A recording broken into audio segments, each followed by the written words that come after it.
लो जी, आज नवाज शरीफ साहब मुकम्मल तौर पर अहल हो चुके हैं इलेक्शन में हिस्सा लेने के लिए। लजीज़ रेफरेंस जो आखिरी रेफरेंस था उससे भी वो बरी हो गए, और वो जो मामला था उनकी 5 साल नाअहली का वो भी ऑलमोस्ट इस वक्त फारिग ही समझें। तो फ्लैगशिप में नैब दोबारा नहीं किया, एवन फील्ड से नैब ने मुँह की खाई, और अब जो है लजीजिया में भी नवाज शरीफ साहब बरी हो गए। आज नवाज शरीफ अहल हैं, इमरान खान ना अहल हैं। ये पाकिस्तान की सियासत है, इंटरेस्टिंग मिजाज है। और एक और बड़ा इंटरेस्टिंग केस सुप्रीम कोर्ट में ही चल रहा है इस वक्त, जो जुल्फ़िकार अली भुट्टो साहब के हवाले से है, जिसके अंदर आज सबसे इंटरेस्टिंग जो बात की जस्टिस मंसूर साहब ने की, जो मुझे तो बड़ी अच्छी लगी। उन्होंने कहा कि जी कानूनी सवाल उठाएं, क्या है इसका, इस जो एक केस ख़त्म हो चुका उसका रिव्यू भी हो चुका, जिसकी कोई नज़ीर नहीं मिलती कि दोबारा उस केस को खोला जाए। और अगर इस केस को खोला जाए भुट्टो साहब के, फिर तो तमाम केस खुल सकते हैं जिन पे सुप्रीम कोर्ट ने मोहर सब्त भी कर दी, सुप्रीम कोर्ट ने रिव्यू भी कर दिए, फिर सिर्फ एक ये केस क्यों।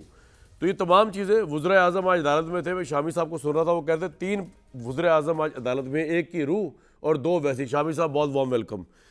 यहीं से सर स्टार्ट करते हैं, बाकियों का भी तारुफ करा दूँ। डॉक्टर मुसद्दिक मलिक साहब, आमिर इलियास राणा साहब हमारे साथ होंगे, और अहमद अवैस साहब जो है बीमार हैं, लेकिन वो थोड़ी देर के लिए हमारे साथ आएंगे ज़रूर।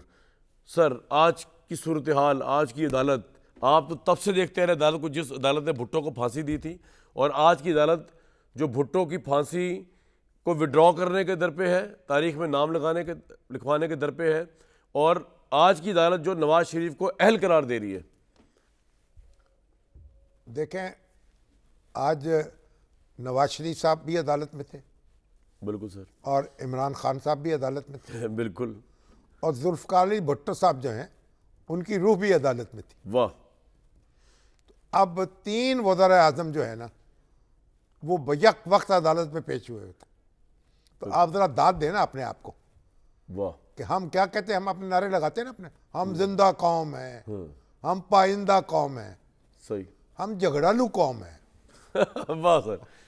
हम झगड़ा डालना जानते हैं, रप्पड़ डालना जानते हैं। तो रप्पड़ हमने डाले हुए हैं।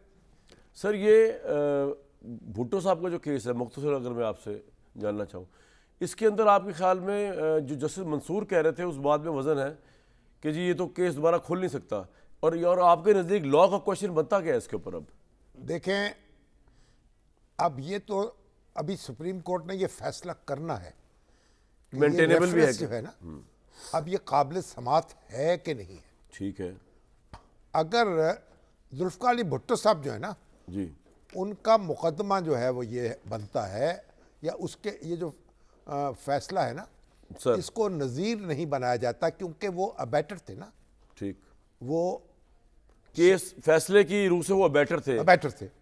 वो कहते हैं, इसलिए कहते हैं अबैटर को फांसी की सजा नहीं मिलनी चाहिए। यानी भुट्टो साहब अबैटर थे फैसले की रूह से, उन्होंने डायरेक्ट कत्ल नहीं किया, हाँ, ठीक है ना, कसूरी साहब का। कसूरी साहब का। तो अब बड़ी दिलचस्प बात यह है कि 4 जज जो है ना, वो कहते हैं कि भुट्टो साहब को फांसी की सजा मिलनी चाहिए, और 3 जज ये कहते हैं कि उनको बरी कर देना चाहिए। ये नहीं कह रहे कि उम्र कैद की सजा होनी चाहिए, ये 10 साल कैद की होनी चाहिए, ठीक, वो कह रहे बरी करना चाहिए। 7 जज इस पे मुत्तफिक हैं। ये जो फैसला है, इसका उर्दू तर्जमा मैंने सुप्रीम कोर्ट का जो भुट्टो साहब पे फैसला हाँ जी, अपने हफ्त रोज़ा में छपाया था आपने। छपवाया था।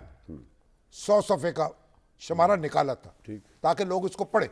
ठीक, उसमें 7 जज कहते हैं, सुप्रीम कोर्ट के, हाँ जी, उस जमाने की, अहमद रजा, फुल कोर्ट वही थी, ठीक, कि अहमद रजा कसूरी साहब को जो कत्ल करने के लिए हमला किया गया, वो तो बच गए, बच गए, लेकिन उनके वालिद दुनिया जो से थे, चले गए। नवाब मोहम्मद अहमद खान, वो अल्लाह को प्यारे हो गए, ठीक, और उन्होंने उसी वक्त FIR कटवा दी थी भुट्टो साहब के खिलाफ। अहमद रजा कसूरी साहब ने। 7 जज ये कत्ल किया FSF ने, फेडरल सिक्योरिटी फोर्स, जो भुट्टो साहब ने बनवाई थी, खुफिया गेस्टापो स्पेशल, टाइप। नहीं खुफिया नहीं थी, नहीं, मतलब उसके ऑपरेशन खुफिया होते थे ना सर। ये रेंजर्स की तरह थी, ठीक है, मतलब जो FSF, और उसके कारिंदे जो थे उन्होंने कत्ल किया, और मसूद महमूद ने एक्सेप्ट किया, और मसूद जो महमूद सरबराह थे वाला बन FSF गए, के। उन्होंने भी एक्सेप्ट किया, ठीक, और जो कत्ल करने वाले थे उन्होंने भी अदालत में आके ये बयान दिया और फांसी चढ़े वो, ठीक, कि हमने कत्ल किया है, और अपने हुक्काम जो हैं उनकी हदायत पे कत्ल किया। ठीक। तो 7 जज इस पे तो मुत्तफिक है ना कि कत्ल तो एफएसएफ ने बंदों ने किया है। ठीक। अब सवाल यह है कि कत्ल क्यों किया है। ठीक। 4 कहते हैं कि ये कत्ल, भाई मसूद महमूद को क्या जरूरत थी कत्ल कराने। 4 जज सुप्रीम कोर्ट को कहते हैं कि मसूद महमूद को क्या जरूरत थी, ये प्राइम मिनिस्टर भुट्टो के इमा पे किया गया। माँ पे किया है। ठीक। एक सर्कमस्टेंशियल एविडेंस को कहते हैं थी। अहमदा कतूरी पे पहले भी हमले हो चुके थे ठीक। और फिर इस तरह के भुट्टो साहब के नोट भी थे कि मैं इससे निजात हासिल करना फाइल कर दो, हाँ, ये ठीक है ना? कोर्ट में पेश हुआ था जी। मगर जो 3 हैं, जी। अब क्योंकि ये जो मामला है ना कत्ल का, इसमें शक का फायदा जो है मुल्जिम को जाएगा। मुल्जिम को जाएगा। तो वो कहते हैं कि नहीं, ये साबित नहीं हो सकता कि जो वादा मुआफ गवाह है उसके कहने पर ना हम आप फांसी नहीं दे सकते, फांसी नहीं दे सकते, कत्ल नहीं कर मतलब वो कत्ल सजा नहीं दे सकते, बियॉन्ड रीजनेबल डाउट होना चाहिए ना सर। सजा नहीं दे सकते। बियॉन्ड रीजनेबल डाउट हम होना बार चाहिए। बार पढ़ते हैं ना, शक का फायदा देके बरी कर दिया। सही। तो उन्होंने कहा कि ये फांसी की सजा, तो क्या इनको उम्र कैद की सजा भी नहीं मिल सकती? बिल्कुल ठीक है। इनको बाइज्जत लेकिन बरी अब किया सर जाए। सवाल अहम ये है कि ये जो रेफरेंस उठाया गया है इसमें अब रह क्या गया है। अवैध साहब से राय ले लूँ कानूनी, ले लें। और जब तक आपके अवैध साहब बहुत शुक्रिया, आपकी तबीयत खराब है, आप फिर भी अवेलेबल है, आपको सेहत अल्लाह दे। मुझे थोड़ा बता दीजिए, आपका ज़्यादा वक्त नहीं लूँगा, एक तो भुट्टो साहब का रेफरेंस में थोड़ा कानूनी बताइएगा कि जो बात जस्टिस मंसूर साहब ने की वो बात ज़्यादा वैलिड है कि इस केस को अगर खोल देंगे ना, इसमें कोई कानूनी सवाल बनता है, और अगर इस केस को खोल देंगे फिर तो सारे वो केस खोलने पड़ेंगे जिसमें सुप्रीम कोर्ट फैसला दे भी चुकी, जिनका रिव्यू हो भी चुका। सर आपकी क्या राय है इस पर? मतलब बात यह है कि पहले तो मैं आपका शुक्रिया भी अदा करूंगा, और सिर्फ आपकी वजह से मैं बड़ी तबीयत मेरी खराब है सर अच्छा हुई है सर। मेरे कोई इन्फेक्शन है आजकल जो फैली हुई है, कोई उस वजह से सर बहुत बहुत शुक्रिया। बस आप जितनी देर बात करें तो हम सुन रहे हो आपको। मैं ये अर्ज करूंगा कि देखिए, सवाल यह है कि ये मेरा ख्याल है ये केस जरूर खोलना चाहिए। अच्छा सर। इसलिए कि जुडिशरी का किरदार भी मुख्तलिफ औकात में क्या क्या रहा है ये सामने आना चाहिए आवाम के। ठीक है। ये एक खास तबके के सामने तो है ही, वकला के सामने तो इनका किरदार मौजूद है, और भी तो एक खास स्पेसिफाइड क्लासिफाइड लोगों के अंदर तो मौजूद है, लेकिन एक आम आदमी के सामने भी कि आप देखिए ना कि ये भुट्टो साहब का केस का फैसला तो जो हुआ सो हुआ। इससे पहले आप देखिए कि अब तक जितनी दफा मार्शल लॉ लगा उसकी सबसे पहली लेजिटिमेसी की मोहर जो है वो सुप्रीम कोर्ट ने लगाई। बिल्कुल। और उसके बाद फिर वो पार्लियामेंट ने भी लगाई। फिर पार्लियामेंट में उसकी अप्रूवल ली गई बाद में, सबसे पहले सुप्रीम कोर्ट में। यानी आप ज़ियाउल हक का भी आप देखिएगा तो उसमें बड़ी हैरान कुन बात यह है कि जितना केस बहस हुआ उस पूरी आर्गुमेंट के अंदर किसी एक पार्टी ने भी, ना वो मूट पॉइंट था, ना किसी एक पार्टी ने ये कहा कि जी चीफ मार्शल एडमिनिस्ट्रेटर को पाकिस्तान के आइन को अमेंड करने का इख्तियार दे दिया जाए। लेकिन जब फैसला आया तो उसके अंदर आपको मालूम है कि ये लिखा हुआ था ठीक कि अकेले एक आदमी को, कि जिस कॉन्स्टिट्यूशन को एक फुल स्टॉप या एक कॉमा बदलने के लिए 2/3 मेजॉरिटी ऑफ 2 हाउसेज चाहिए, बिल्कुल ठीक, वो एक अकेला आदमी जो है वो उनको बदल देगा। ये आपके सामने है, और ये हमारी माशाल्लाह यही अदालतें ये काम करती रही हैं। तो ये एक्सपोज होना आना, उसके बाद जिस तरह ये लॉयर्स मूवमेंट के बाद जिन्होंने जब फैसले किए तो उन्होंने ये पिछले सारे लॉ ऑफ, तो वैसा फिर तो जो डिक्टेटर्स हैं इनको भी सजा मिलनी चाहिए। अगर जुडिशरी हद तक उतरी हुई है कि अपने फैसलों को खोल के और इंसाफ दे रही भुट्टो साहब को, तो फिर तो जिन लोगों ने ये शुरू किया काम उनको भी फिर जनरल ज़ियाउल हक भी बात होनी चाहिए। फिर तो होना चाहिए, अयूब खान पे भी जी सब तो मिलनी चाहिए। शामी साहब ये पॉसिबल एक आपको एक वाकया बता दूं। जी सर। ये हो भी चुका है। अच्छा, कैसे? वो एक हुआ कि 16वीं सदी में जब क्रॉमवेल, जब वहां पे झगड़ा चल गया पार्लियामेंट और किंग के दरमियान में, कि किंग चाह रहा था कि वो अपनी अथॉरिटी को एक्सरसाइज करे, पार्लियामेंट चाह रही थी कि अब पार्लियामेंट के पास इख्तियार रहना चाहिए, और जो पार्लियामेंट फैसला करेगी, किंग सिर्फ साइनिंग अथॉरिटी होगा उसके ऊपर। ठीक। इस झगड़े में जब तूल पकड़ गया ज्यादा, तो ये क्रॉमवेल एक शख्स साहब, पढ़ा लिखा आदमी था, बड़ा रिलीजियस माइंडेड है, जैसा भी कह लीजिए, और उसके पास एक अपनी मिलिटेंट फोर्स भी थी। ठीक। इसने कू कर दिया, एडवांटेज, जनरल था, जनरल गवर्नमेंट है ना, इस सिचुएशन को एडवांटेज लेते हुए वो उसने आके पार्लियामेंट पे कब्जा कर लिया। बकायदा हॉर्समैन अपने लेके पार्लियामेंट हाउस में आ गया था अंदर। ठीक। और कंट्रोल कर लिया पार्लियामेंट को, और ऑटोक्रेट बन गया, डिक्टेटर बन गया।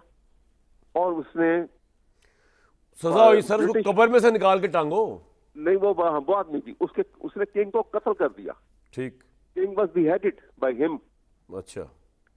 उसके बाद अब उसका टेरर इतना था कि उसकी लाइफ टाइम में तो उसको कोई कुछ ना कर सका। उसको मरने के बाद उसकी मरने लाश के बाद उसका ट्रायल किया, और ट्रायल करने के बाद उसको सजा सुना दी, सजाए मौत। ठीक। और उसको इम्प्लीमेंट ऐसे किया कि उसके कॉफन को खोला गया, और उसकी रिमेन्स जो थी, हड्डियां, उसको पार्लियामेंट हाउस में लटका दिया। वो इतना हॉरिफाइंग सीन था कि किसी को जरूरत नहीं हुई बिल्कुल ठीक ब्रिटिश सिस्टम को बदलने की।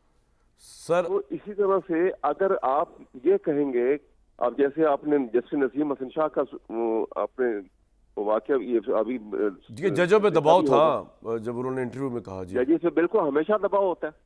ठीक है। जजिस के ऊपर दबाव रहा, हमेशा रहा। जफर अली शाह केस के अंदर भी आपके सामने परवेज मुशर्रफ के आने के ऊपर जब ये जस्टिस इस्तीफा ले गया, वो इरशाद। बिल्कुल ठीक सर। सर आप मेरे साथ थोड़ी देर और रहेंगे, अवैध साहब टेलीफोन पे ही बड़ी अच्छी डिस्कशन हो रही है। आमिर लियाज राना साहब, इससे पहले शामी साहब को बचाऊंगा रिस्पॉन्ड कर, लेकिन आमिर साहब आप पहले। सर आप किस तरह देख रहे हैं आज की भुट्टो साहब की रेफरेंस को, और आप किसके साथ हैं, उस पॉइंट ऑफ व्यू के साथ हैं कि ये पंडोरा बॉक्स खोलना ही नहीं चाहिए, जैसे मंसूर साहब सवाल उठा रहे थे, या इसे खोलना चाहिए, फिर ये कहाँ तक जाना चाहिए?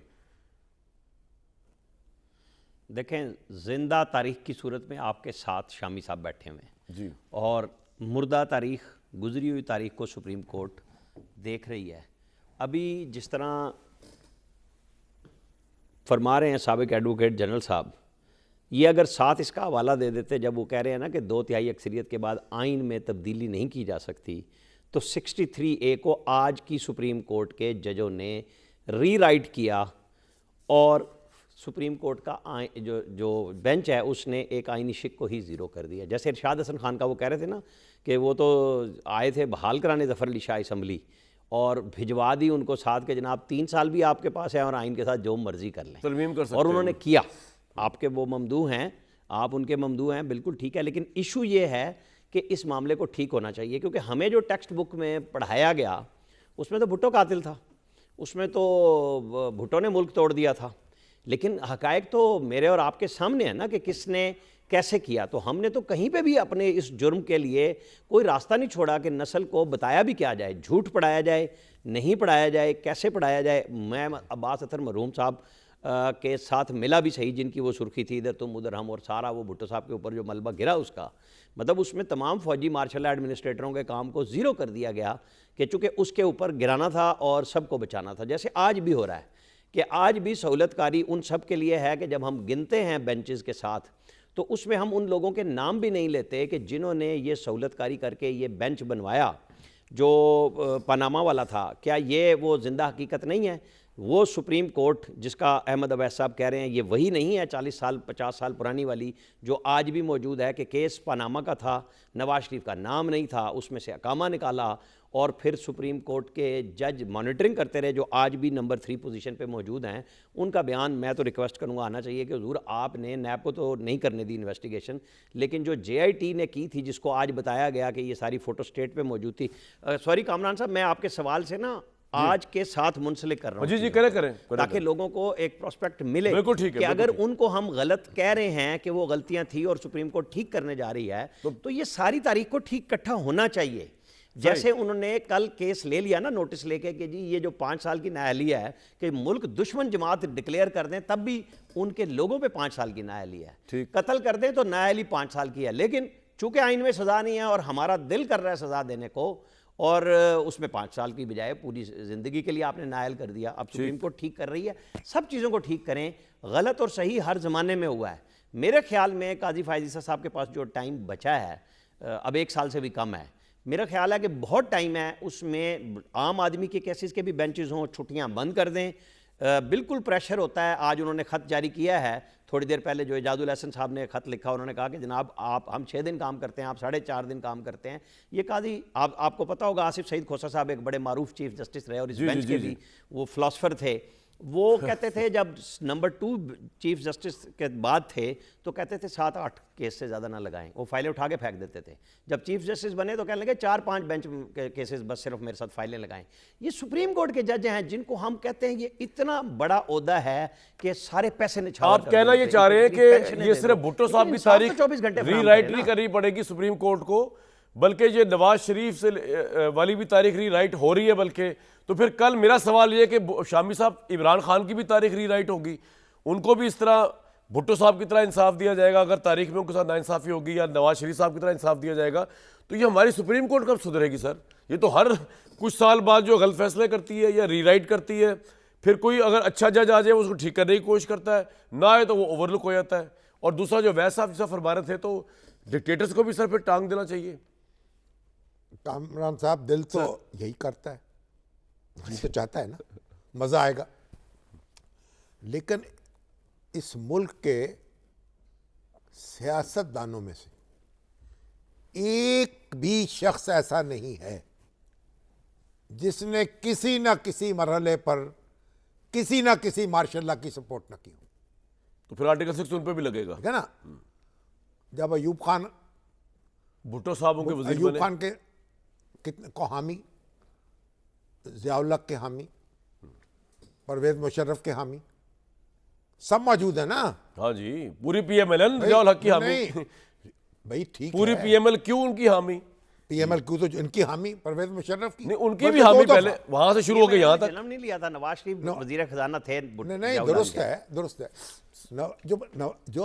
जो अपना जनरल ज़ियाउल हक है उनकी हामी, बिल्कुल, और ये इमरान खान साहब जो थे परवेज मुशर्रफ के हामी, बिल्कुल।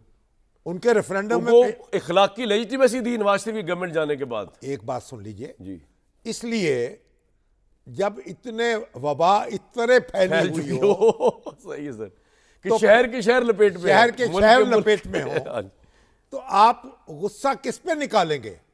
और एक सुनिए आप, सर हम बात तो करते हैं ना, ये एक साहब थे जस्टिस सईदुज़्ज़मान सिद्दीकी, जी जी, मैंने उनको इंटरव्यू किया हुआ है। चीफ जस्टिस, जी जी, परवेज मुशर्रफ के दौर में जब उन्होंने मार्शल लॉ लगा बिल्कुल, और जब उनके मार्शल लॉ चैलेंज हुआ उनकी कोर्ट में, मैं उनको मिला। हमारा एक रोज़नामा पाकिस्तान का एक फंक्शन था सालगिरह का, सईद सिद्दीकी साहब से मिले हाँ आप? जी। जी जी, मैं इस्लामाबाद गया हुआ था, मेरे बेटे ने मुझे कहा, उमर शामी ने, कि आप चीफ जस्टिस साहब से गुजारिश करें कि हमारे फंक्शन में तशरीफ़ ले आएँ। ठीक, मैंने उनको टेलीफोन किया और उन्होंने मुझे, उनके सेक्रेटरी ने मुझे टेलीफोन वक्त दे दिया कि आप मुलाकात के लिए आ जाए। ठीक, मैं उनसे मिलने गया और उनसे गुजारिश की। उन्होंने कहा देखिए हमने ये फैसला किया है कोई जज जो है ना सोशल उसमें नहीं जाएगा, किसी सोशल उसमें नहीं जाएगा, गैदरिंग में, गैदरिंग में। इसलिए अगर पहले आ जाते फैसले से तो मैं जरूर आता, वाह, अब नहीं आ सकता। ठीक, अगले दिन अखबारों में ये खबर छपवाई गई कि नवाज शरीफ का पैगाम लेकर मुजीबुर रहमान शामी, मुजीबुर शामी जो है चीफ जस्टिस से मिला, और ये जनाब अब वो जो मुकदमा है अब जाहिर है उनके खिलाफ आएगा, फैसला आएगा सही, और तहस हो जाएगा जनाब माशाल्लाह। उसके बाद पीसीओ क्या कहते हैं, जी जी, पीसीओ जजेस, पीसीओ जारी हुआ।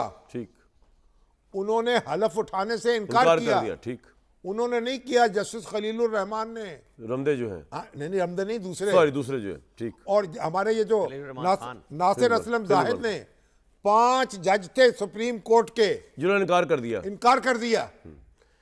वो सारे 5 घर चले गए। इफ्तिखार चौधरी ने इकरार कर लिया उस वक्त, नहीं, 5 घर गए ना, ठीक। उन्होंने इकरार किए सबने, और उन्होंने नया चीफ जस्टिस मुकर्रर कर दिया और वो 5 जज घर चले तो गए। सर पॉइंट ये कि ये तो वबा बहुत फैली हुई है, फिर नहीं, किस किस को टांगेंगे? ये तो 5 जजों ने किया ना, सही है, उसके बाद क्या हुआ? कुछ नहीं हुआ, कुछ नहीं।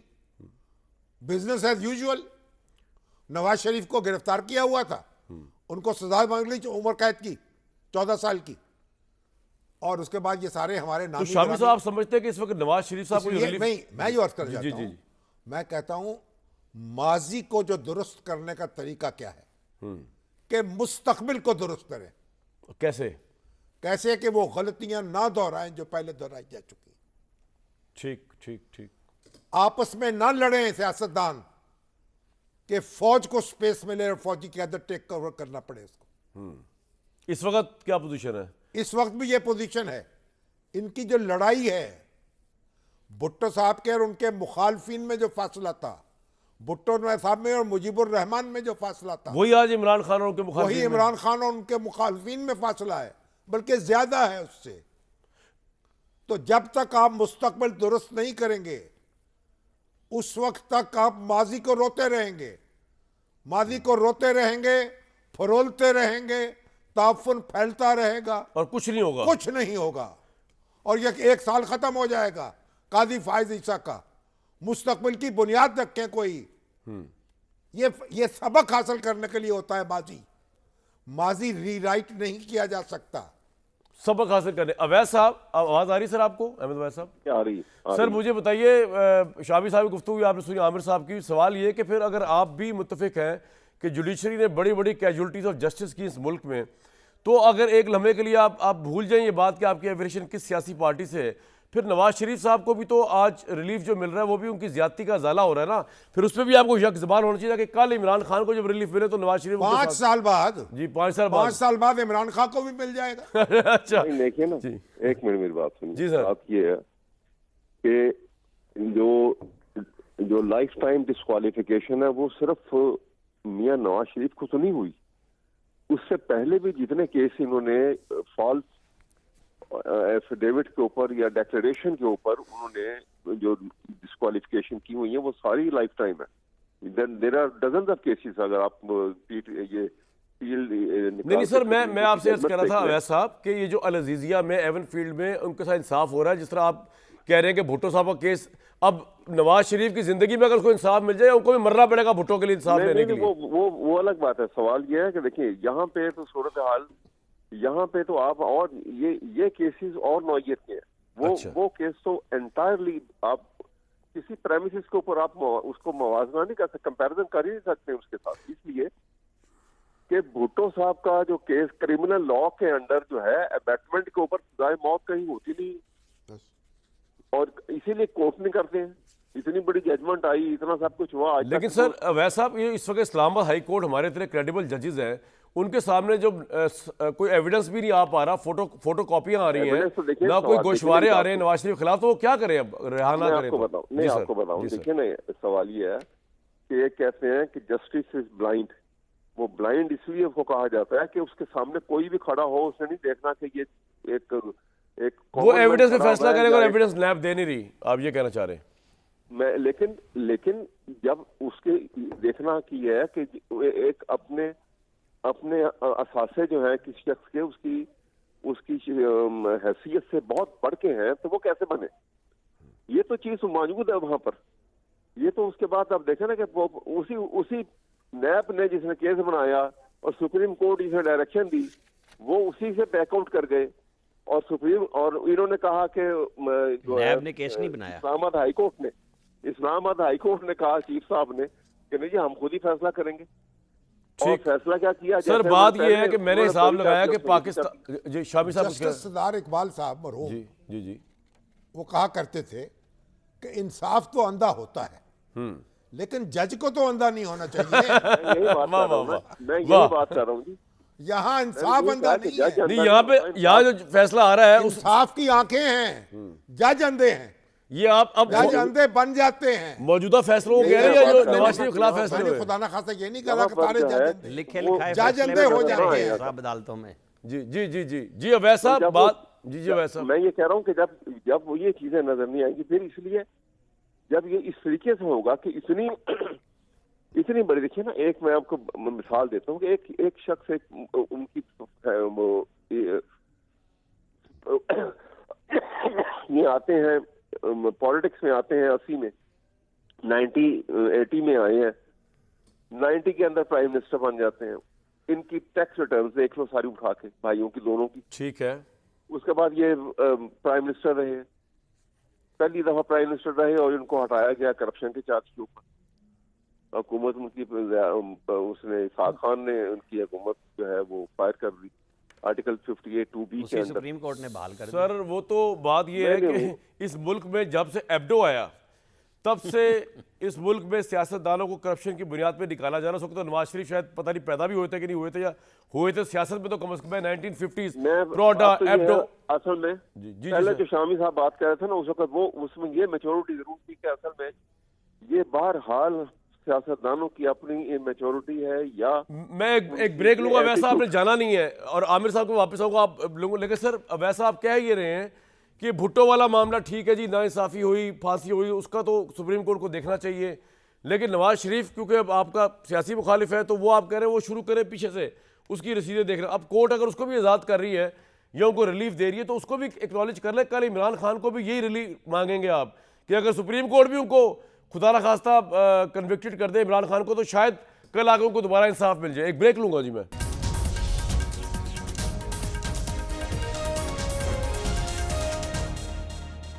वज़ीर आज़म साबिक और बहुत ज़्यादा साबिक भुट्टो साहब और थोड़े से साबिक नवाज शरीफ साहब, उनको इंसाफ मिलने का सिलसिला शुरू हो गया है।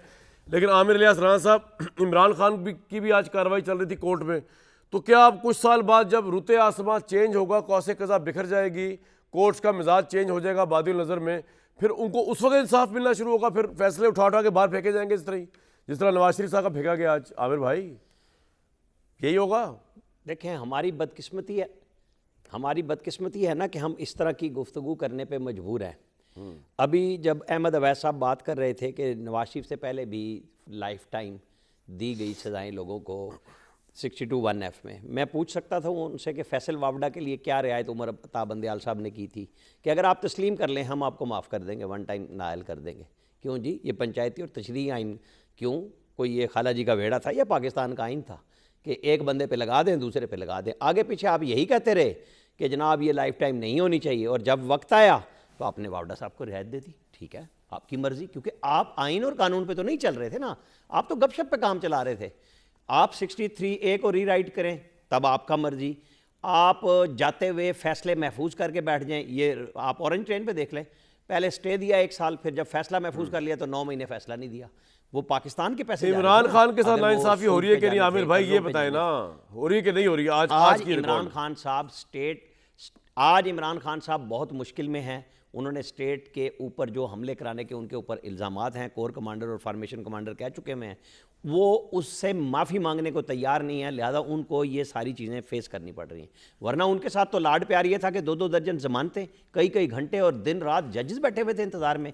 उनकी वजारत उज़्मा के जाने के बाद कितनी सहूलत, पॉइंट आ गया जी आपका, बिल्कुल ठीक है। उन्हें जेल से निकलवाया, रियायत मिली, उन्होंने इस रियायत का नाजायज आपका पॉइंट आ गया, वो खुद शिकार हुए हैं इस किस्म के केसेस। बिल्कुल ठीक। शामी साहब, नवाज शरीफ साहब ने या भुट्टो साहब के साथ तो जो कुछ हुई वो और किसी के साथ, मैं कंपैरिजन नहीं कर रहा कि इमरान खान के साथ भी वो होना चाहिए, एक को फांसी मिली, एक को जलावतनी, फिर जेलें, लेकिन वो इतने बड़े केसेस उन पे नहीं बने जो कि इमरान साहब पे बन गए कि स्टेट पे हमलावर होने का।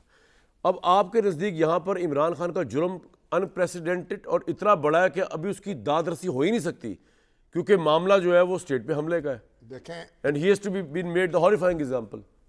जब भुट्टो साहब ने मुकदमे कायम किए मुखालफिन पे, अब्दुल वली खान पर जी, और गौस बदंजो पर और उनके साथियों पर, नैब के लीडरों पर गद्दारी का इल्ज़ाम में था ना, ठीक, और एक खसूसी ट्रिब्यूनल बना, हैदराबाद ट्रिब्यूनल जैसे, हैदराबाद ट्रिब्यूनल, ठीक, और जेल के अंदर ट्रायल हो रहा था उनका, और उस जस्टिस असलम रियाज हुसैन, अच्छा आपको याद है अभी, जो चीफ जस्टिस जो थे जी, वो लाहौर हाई कोर्ट के बने, वो उसको लीड कर रहे थे, प्रिजाइड कर रहे थे। तो पीएनए जो है उसका जब गुफ्तगू शुरू हुई, मज़ाकरात शुरू हुए ज़ुल्फ़िकार भुट्टो से और कौमी इत्तेहाद के लीडरों के, ऑपोजिशन का जो सियासी जमातों का इत्तेहाद था, मैं लोगों को बताता जाऊँ ना साथ साथ, जनरल ज़िया-उल-हक ने उनको पेश हुए, ठीक, उनमें आए चीफ ऑफ आर्मी स्टाफ उस मुलाकात के दौरान, मुज़ाकरात के दौरान, और ज़िया उल हक को भुट्टो साहब लेके आए मुज़ाकरात में। हाँ जी, उन्होंने कहा कि ये जो हैदराबाद ट्रिब्यूनल है ना, ये नहीं टूट सकता, ये बड़ा संगीन मामला है। ठीक, ये किसने कहा? जनरल ज़िया उल हक ने जनरल ज़िया उल हक। ठीक, उनको कन्विंस करने की कोशिश की, ठीक, क्योंकि जो ऑपोजिशन के लीडर्स को, ऑपोजिशन लीडर कि कह ये रहे गद्दारी थे का मामला है, ये है, कि वो है। इसको ठीक, खत्म करें। ठीक ठीक ठीक। उन्होंने कहा इसको खत्म नहीं किया जा सकता इतनी आसानी से। तो सर इसका इमरान खान से पैरेलल क्या ड्रॉ हो बता रहा रहा है? हूं, जी मार्शल लग गया। ठीक है। फिर क्या हुआ? जनरल ज़िया उल हक आ गए, अब्दुल वली खां बीमार हुए, उनको CMH मुंतकिल कर दिया गया, वहां उनकी मजाज पुरसी के लिए आए। तो वो जुमला हिस्टोरिक बताएं जरा लोगों फिर को। उन्होंने तारीखी जुमला बोला, वली खान ने वली ज़िया उल खान हक को कहा। जी, उन्होंने कहा जनरल साहब, कबर एक है और आदमी दो हैं, या आप या वो, या आपको, या आप या भुट्टो। ठीक। और उसके बाद हमने देखा वो हैदराबाद ट्रिब्यूनल टूटा, वो ऑपोजिशन बाइज्जत बरी हुई, नहीं, रिहा हुई, अब्दुल वली खान उनके साथी रहा हुए, वाह। उनको बहाल किया गया, बलूचिस्तान में अमन चैन हुआ। आज भी रेलेवेंस बताएं इमरान खान से क्या बनती है अब इसकी? आपको एक जमाने में आप कहते हो बड़ा संगीन मुकदमा है, अब वो खत्म हो गया वो। अब उसके बाद मौसम बदलता है, मुकदमा तो वापस मौसम ले फिर लेते हैं। जनरल ज़िया उल हक की वजह से बदला। देखे ना, तो अब यहाँ पे किसको नहीं, तलाश करें? आप देखें, अयूब खान ने शेख मुजीबुर रहमान पर अगर तिल्ला साजिश केस केस का कायम withdraw- किया, फिर विड्रॉ कर उनको लिया, बड़ा मुकदमा है। जब वो गोलमेज कॉन्फ्रेंस हुई, खत्म हो गया। उन्होंने कहा उनको लाए, उनको लाया गया, मुकदमा वापस ले लिया गया। बिल्कुल ठीक। पाकिस्तान की तारीख क्या है?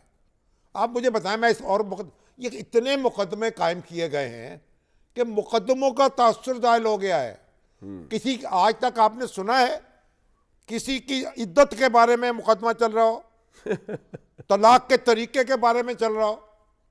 भाई आपने तलाक दी खातून को, उसने दूसरी शादी कर ली, अब इद्दत का मुकदमा वो साबिक शौहर दायर कर रहा है, तो इद्दत में शादी हो गई। सुना कोई मुकदमा कभी ऐसा हुआ है? अब देख तो लिया, देख हैं? रहे। तो फिर क्या कहेंगे? तो क्रेडिबिलिटी क्या रहेगी? ये पाकिस्तान इस्लामी तारीख में ऐसे मुकदमे सुने हमने। तो अगर ये ढंग की बात करते ना, जब आप एग्जैजरेट करते हैं। तो इमरान खान क्या करें? माफी तो उन्होंने मांगनी नहीं। किस बात की माफी? ये जो 9 मई के वाकयात हैं इनकी। ओ भाई मेरे, पहले तो साबित तो हो ना। ठीक है, उन्होंने, भाई उनके किसी ने जो भी तजावुज किया है, आप उस पर सजा दे रहे हैं उनको। सवाल ये है कि आज अगर इमरान खान की पार्टी जीत के आ जाती है, पता है तैयब उर्दवान के साथ क्या हुआ था? उन्होंने एक नज़म पढ़ दी थी, जी, हमारे महराब, हमारे मोर्चे हैं, मेंबर हमारे ये हैं। उन्होंने कहा जी डिस्क्वालीफाई, ये इलेक्शन नहीं लड़ सकता। जब उनकी पार्टी जीत गई, फिर वो आए। वो क्वालिफाई हो गए। लेकिन वैसा आपकी पार्टी तो मेरे ख्याल से इस वक्त इमरान खान का फैसला जो है वो भी वोट करेगा ना। बिल्कुल ठीक। सर आपकी पार्टी तो मुझे लगता है कि इलेक्शन के निशान से महरूम ना कहीं हो जाए, जो इस वक्त चल रही है पिटीशन अकबर एस अहमद की।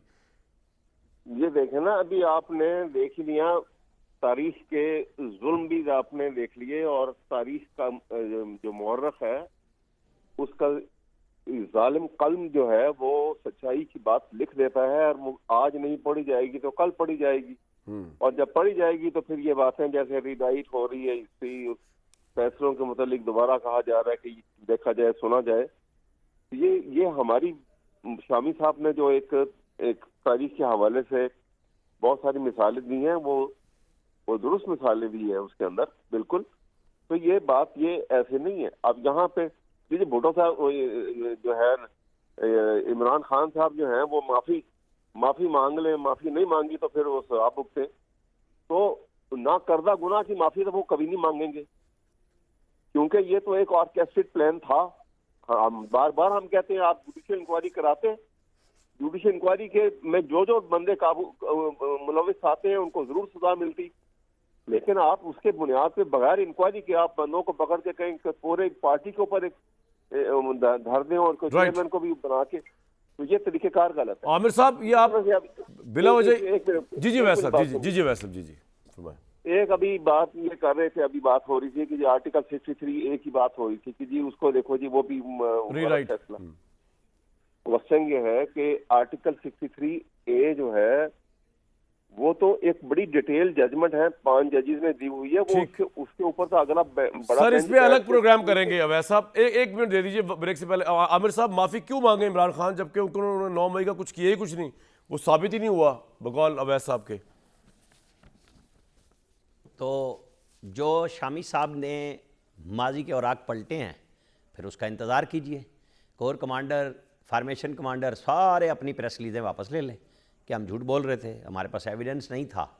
तो हम भी यही कह रहे हैं कि उसके ऊपर क्लैरिटी से आए ना सामने, या स्टेट पे हमला है या नहीं है, पर्चे हैं तो अदालतों में ले जाएं। मैं तो हर दफ़ा यही बात करता हूँ, अभी ये लेकिन फिर साबित इंतज़ार होना करना बाकी पड़ेगा है ना, ना। फिर वक्त बदलेगा। अभी ये साबित होना बाकी है ये कि यही मैं इमरान कह रहा हूँ खान ना के हुक्म कि फिर पे अभी हुआ तो बहुत कुछ बाकी है और बहुत कुछ कहा जा चुका है। परसेप्शन यहाँ तो बन पे- गई ना सर, जहाँ या बनती फिर है मॉनिटरिंग कि जज लग इमरान जाए, खान मास्टरमाइंड थे इसके, या फिर मॉनिटरिंग जज लग जाए, कैबिनेट भी सोचती जैसे थी, नवाज शरीफ के ये केसेस पे लगाया फॉर्मेशन गया। कमांड भी सोचती है, ये फौज भी नहीं। सोचती है। वो हो कितनी परसेप्शंस यहाँ बनी हैं इस पे ब्रेक लेनी और पड़ेगी, काफी बिगड़ी देर। हैं ब्रेक लूंगा जी, और तब्दील हुई हैं। ब्रेक। परसेप्शन